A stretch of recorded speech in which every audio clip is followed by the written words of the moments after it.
Cash के आरोपों में घिरे दिल्ली हाई कोर्ट के जस्टिस यशवंत वर्मा का मामला इन दिनों सुर्खियों में है।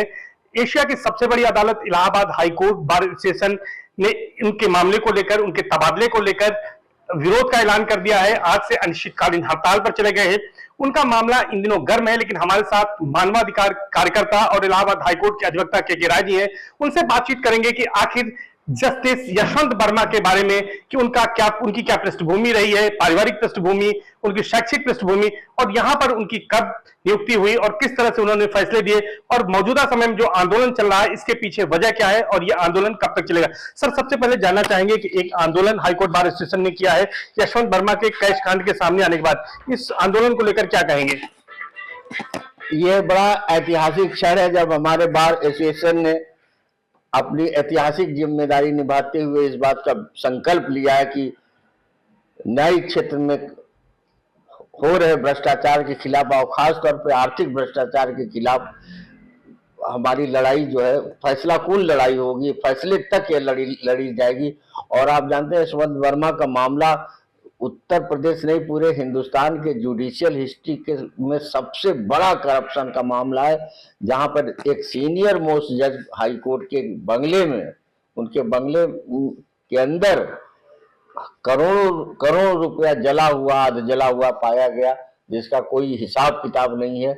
और एक बहुत गंभीर मामला है, और उस जज को जो इतना दागी हो चुका है उसको इलाहाबाद हाईकोर्ट में वापस भेजने का जो निर्णय है वो सुप्रीम कोर्ट कॉलेजियम का निर्णय किसी भी तरह से सहन करने योग्य नहीं है। और हमारे अध्यक्ष अनिल तिवारी जी और हमारे सेक्रेटरी और पूरी बार ने जो फैसला किया है कि हम इनको इलाहाबाद हाईकोर्ट को कूड़ेदान नहीं बनने देंगे, यहाँ दागी और इस तरह के बदनाम जजों का ये अड्डा नहीं बनने देंगे। तो ये लड़ाई कब तक चलेगी है तो इलाहाबाद हाईकोर्ट के बार को नहीं बल्कि सुप्रीम कोर्ट के कॉलेजियम को तय करना है। या आज ये आदेश वापस ले लें, आज ये क्रिमिनल प्रोसीडिंग चालू कर दें यशवंत वर्मा जी के खिलाफ, आज ये 3 जजों की कमेटी को टाइम बाउंड कर दे कि इतने दिन के अंदर, 1 महीने के अंदर ये फैसला दे, और आज ईडी और सीबीआई के जिम्मे लगा दें कि ये 10, 20, 50, 100 करोड़ जो भी मिला हो उसका स्रोत कहाँ है, वो मलबा उठाकर कौन ले गया, कहाँ ले गया। सुप्रीम कोर्ट से जो हमारी ये मांगे हैं इलाहाबाद हाईकोर्ट बार की, ये मान ले आंदोलन एक जीत की नारे के साथ वापस हो जाएगा। बात करें अगर तो इलाहाबाद हाईकोर्ट बार एसोसिएशन ने एक बड़ी मुहिम छेड़ी है, खास तौर पर एक तरह से न्यायपालिका में भ्रष्टाचार को लेकर। इसमें किस तरह का समर्थन आप लोगों को मिल रहा है?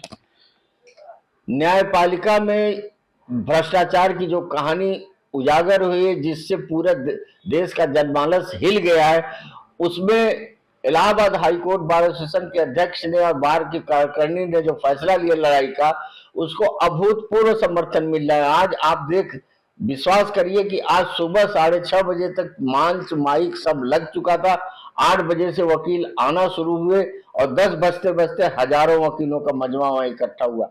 शहर के जितने भी यूनियन है, चाहे कर्मचारी यूनियन हो, चाहे ट्रेड यूनियन हो, चाहे रिक्शा चालक ई रिक्शा का यूनियन हो, चाहे व्यापार मंडल हो, चाहे किसी भी तरह के महिला संगठन हो, इलाहाबाद हाईकोर्ट में अधिवक्ता मंच समेत बहुत सारे युवा अधिवक्ता संगठन है, सारे के सारे लोगों ने पूरी ताकत से समर्थन दिया।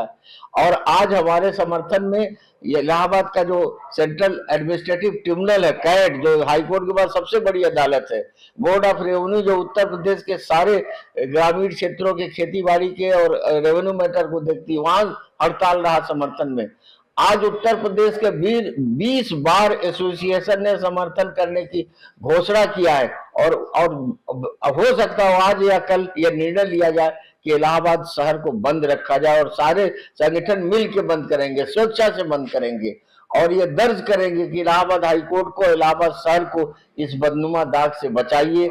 और इलाहाबाद हाईकोर्ट की जो परंपरा थी, जिस परंपरा की नींव मुंशी अंबिका प्रसाद ने, डॉक्टर कन्हैयालाल मिश्रा जी ने, NP अस्थाना साहब ने और तमाम बड़े बड़े लोगों ने रखी थी, उसको किसी भी तरह से, JML सिन्हा साहब जैसे यहाँ जज हुए जिन्होंने प्रधानमंत्री की कुर्सी की चूल्हे हिला दी थी, तो इस हाईकोर्ट को उस गरिमा, उस विरासत के साथ हम चाहते हैं कि वो बची रहे। और मैं समझता हूँ कि ये पहला आंदोलन है जिसमें हमारे न्यायपालिका में जो ऑनरेबल जजेज हैं वो भी हमारे इस इशू पर हमारे साथ है, बार के साथ है। बिल्कुल सर, आपको समर्थन मिल रहा है, जैसा आपने बताया कि तमाम बार संगठन हैं और जजेस भी आपको सपोर्ट कर रहे हैं, करप्शन के खिलाफ सभी एकजुट हैं शहर बंद करने की आप बात करें। लेकिन अगर हम जस्टिस यशवंत वर्मा के बारे में बात करें तो प्रयागराज के ही रहने वाले हैं, यही उनका जन्म हुआ, शिक्षा दीक्षा हुआ, उनके बारे में बताइए, किस पारिवारिक पृष्ठभूमि से, किस एकेडमिक बैकग्राउंड से वो आते हैं?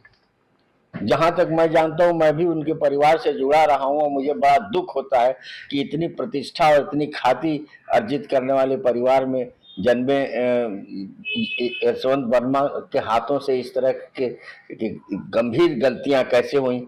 सब पूरा जानता है। इनके ग्रैंडफादर यहाँ के मशहूर वकील थे और उस समय जो कैलाश नाथ काटजू साहब थे, जो आज़ादी की लड़ाई के अगुआ थे और गवर्नर रहे और संविधान वाली कमेटी में थे, कॉन्स्टिट्यूंट असेंबली में थे, उनसे इन लोगों की पारिवारिक दोस्ती थी।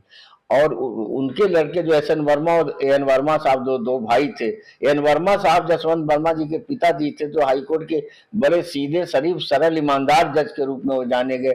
और एस एन वर्मा साहब का तो कद बहुत बड़ा था और बहुत सारे बड़े बड़े कंपनियों और बैंकों के वकील थे।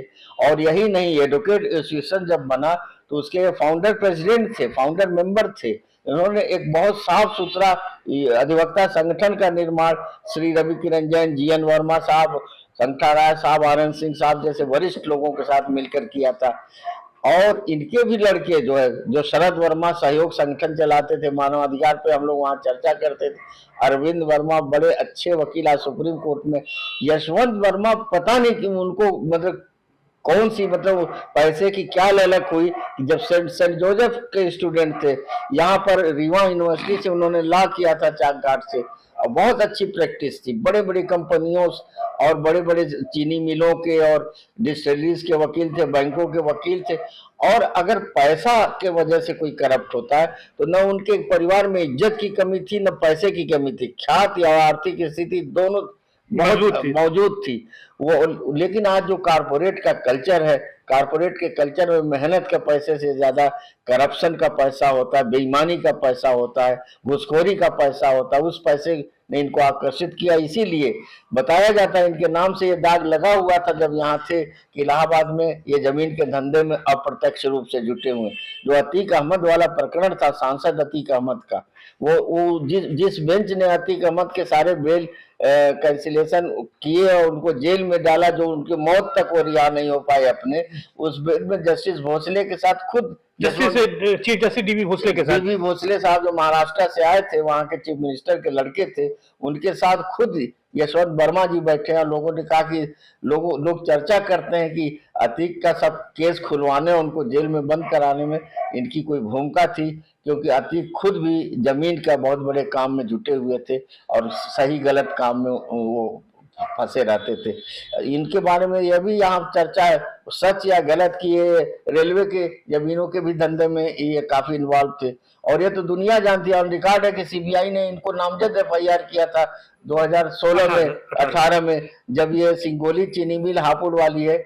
जज होने के बाद भी आप उसके बोर्ड ऑफ डायरेक्टर्स में बने हुए, सिर्फ इसलिए कि 170 करोड़ की वसूली बैंक जो है आपके चीनी मिल से नहीं करेगी, क्योंकि यहाँ पर आपके नाम का रसूख काम करेगा। और वो किसानों को बांटने वाला पैसा जो है बोर्ड ऑफ डायरेक्टर और चीन मिल के मालिकों ने जो है लूट लिया।